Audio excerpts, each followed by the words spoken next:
Scott from Aristocab.com here. Seth from SethMarkwood.com. Along with you, the three of us, we are Markwood Men's Breakfast Club. Welcome back once again for Tobacco Advent 2019, Day 12. And this time when I say welcome back once again, I'm talking to you, boy. Yeah, I was here last time. Thank you for welcoming me back to Day 12 a second time. Back to back. So, here's the thing. Don't dwell long on That's this. fine. But, you know. Here's the thing. We have upgraded to using a cell phone with the front-facing camera, and it's great. The video quality is great. Surprisingly, the audio quality is pretty great. The only downside is, from where we sit, we're looking at the back of the phone. Gotta get a and mirror. so in the event that something happens, either there's a notification that turns off the thing, which airplane mode is on, or someone forgets to press the record button between filming sessions, we don't have a video and we get to redo it. But it's fine because we get to smoke a great tobacco some more. I'm going to say, I'm already smoking the tobacco That's from right. Day 12, and I'm going to just continue. So our friend Jeremiah, who has contributed a number of years to Tobacco Advent, has sent us another amazing letter with a wax seal and beautifully written note. Markwood Men, knowing that this will reach you before Thanksgiving, happy Thanksgiving to you both and your families, as well as a very Merry Christmas. Thank you for your videos. You're welcome. And it did get to us before Thanksgiving. But we did not open it We're until just- after. Just now opening it. But it's the thought that counts. Thank you. I feel like I'm cheating you all this year since this tobacco blend has no colt's foot. So if you remember, we've had colt's foot once or twice before submitted by Jeremiah. So thank you for that. But none of that this year. I ran out and have had a dickens of a time, bad pun very much intended, getting some ordered through a health food store appeared. So instead, I pulled out some of my cellar jars of tobacco and chose a tobacco associated with Mark Twain. Apparently, when he took up the pipe as a boy, he used plug tobacco and bragged that no other boy was as skilled in cutting and packing a plug as he was. Have you all smoked a plug in Tobacco Advent? About 4 days ago. Never before that. Time, yeah. If not, this will be another first for you and for me. I think this plug is Gasslight by G.L.Pease, but I'm not sure. Knowing how long it might be until you all smoke it, I packed it in some moist black Cavendish to prevent it from drying out. I tried to slice it neatly into flakes, but you can observe how successful I was. Be sure to rub the pieces out thoroughly, as it tends to smoke easier and better that way. Although this is one to be sipped, as there's plenty of complexity with all the different layers of leaf. I hope you enjoy it. Pro tip, a weed cutter, herb cutter, works pretty well in cutting this stuff up. My question relates to the one I asked last year in a roundabout way. You both are dads, as was Joseph on Christmas, even though he was Jesus' adopted dad. What was your first Christmas with your firstborn like? I doubt it consisted of a manger, animals, and shepherds showing up, but is there any particular memory that sticks out about that day? I'm not a dad, so I cannot answer this one with you. Thanks for the past couple of cornaments. The Morgan Nose Warmer especially. Looking forward to whatever surprise you have for us this year. And also the red 3D printed ornaments as well. All the best to you guys. If the Power Hungry Health Nuts remove your videos from YouTube, send us some emails or texts letting us know. We'll still send you blends for Tobacco Advent if they do, Jeremiah. Thank you for that. We'll find a way to keep this going. That's so right. thanks. So a very important question. Very important question. How does your imaginary friend, Samuel Clemens, feel about you smoking a plug tobacco with which he apparently is... Does he have any tips or pointers? Well, one of the things that he pointed out was that towards the end of his smoking career, he wasn't smoking plugs anymore. There's a couple stories that were written in articles about him where he talked about keeping, Missouri Meerschaum used to produce the cobs with a removable stem, and you could buy a silver one with a bone bit on it. You could buy them made of reed, all these different ends, and you would just basically stick it into the corn cob bowl into the side. And what he would do is he would pre-pack a couple of these and stick them in his vest pocket, and take the stem out and put it in his breast pocket. And whenever he was ready to smoke, he would fish one of these out and plug it in. And he had the habit, when he was done smoking, he would empty them out and then just throw them into the container of tobacco.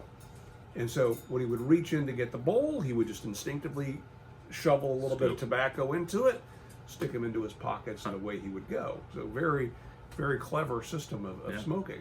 Can't do that with a plug. Well, that's when you are an old man.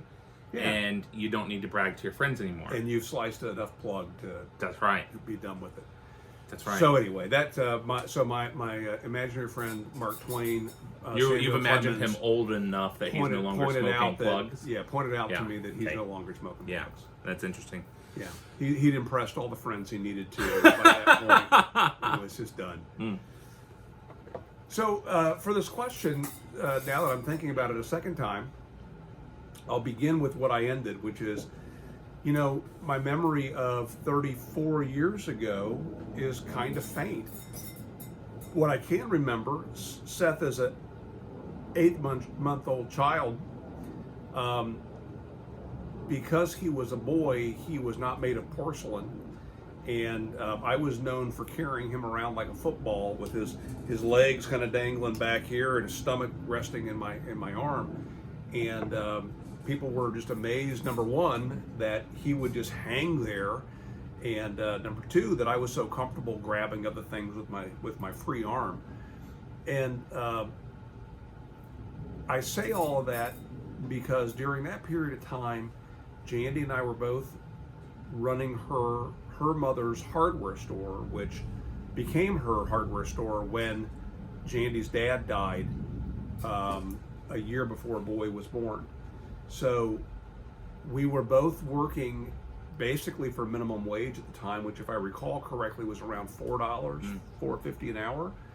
I was also repairing clocks in the detached garage that was behind the duplex we lived in. The other half of the duplex had my sister-in-law in it, and we didn't have money. I mean, it was a tough Christmas. However, we were happy as could be. I mean, it was, what a wonderful family we had. We had a great dog. We had a very well-behaved son who was just happy all the time, and it was a wonderful life, to borrow another phrase. I don't have any specifics to share other than that. I think it's a little tough. And thinking about it a second time as well. So, the first Christmas was special. It's special because it's baby's here and you're getting to celebrate all these things, and also getting to share that with family is pretty spectacular. On my wife's side, this was the first grandchild, and so they were just elated. And so there's all of that element to it. As far as getting to share the moment with him, he's kind of just a lump. Even at 6 months, not doing much, just laying around. I mean, I remember him in like candy cane onesies and stuff, but beyond that, there's not much. It's not, you don't get to share the excitement of Christmas like you do when they're 2 and 3 and 5, or even 7 like he is now. And so Christmas kind of changes for them. But what I think about would have been the most unique thing in Joseph's situation is it wasn't Christmas really that they were celebrating. It was the birth, and that is a completely different set of emotions tied to it. That's an amazing thing. That is just an indescribable moment, and all sorts of memories and emotions are attached to that, and so. Almost in Joseph's position, the first Christmas celebrated would just be birthday 1, which is about as long as you can go between birthday and Christmas for the first one. So, had a little bit of an advantage there. I definitely, there are elements to the Christian life that are intentionally compared to elements of real life, and you, as you experience those things, they immediately hearken to the Christian life. And so the experience of having a child makes you think about this sacrificial child that came to earth and how difficult that would be. Celebrating Christmas with your kids makes you so thankful for that gift, and also thankful for the gift of your kids. Just like, being married, going through the process of marriage and becoming married harkens back to the marriage of the bride and the bridegroom in the church. And so these things, you reflect on those in those moments. It's powerful imagery. And so I remember having those thoughts and just being so thankful in those moments. But specifics about Christmas Day, especially that first year, I remember we were in Kentucky visiting my wife's wife's grandparents, celebrating with them. They were so excited. It was the moment that I realized. First grandchild for them, right? First grandchild. Or great grandchild. Great grandchild. The first time that I realized that there will be no escape from the onslaught of gifts from grandparents. It's an impossible battle to fight. We try every year to say no gifts for Christmas, and then somehow there are just a swarm of, well, just because it's a Thursday, gifts on Christmas Day. That happened. So, grandparents find the loophole. Well, it's not a Christmas gift. It's just, I saw it, I thought of them, so I bought it and just want to give it to them today. Gifts. So that's a never-ending battle, but I mean, it's something to be grateful for as well. Thank you for getting around that. You're welcome. All right. You're welcome. Great tobacco, Jeremiah. It's rare that we get to enjoy the tobacco this long. So it has been enjoyable. Good question. Thank you for including a question. And how about you? We'd love to get your response in the comments down below, or better yet, shoot a video, drop the video URL in your comment down below, and we would love to review that. So with that, we're going to wrap up day 12, and we will see you tomorrow for day 13. Make it a great day.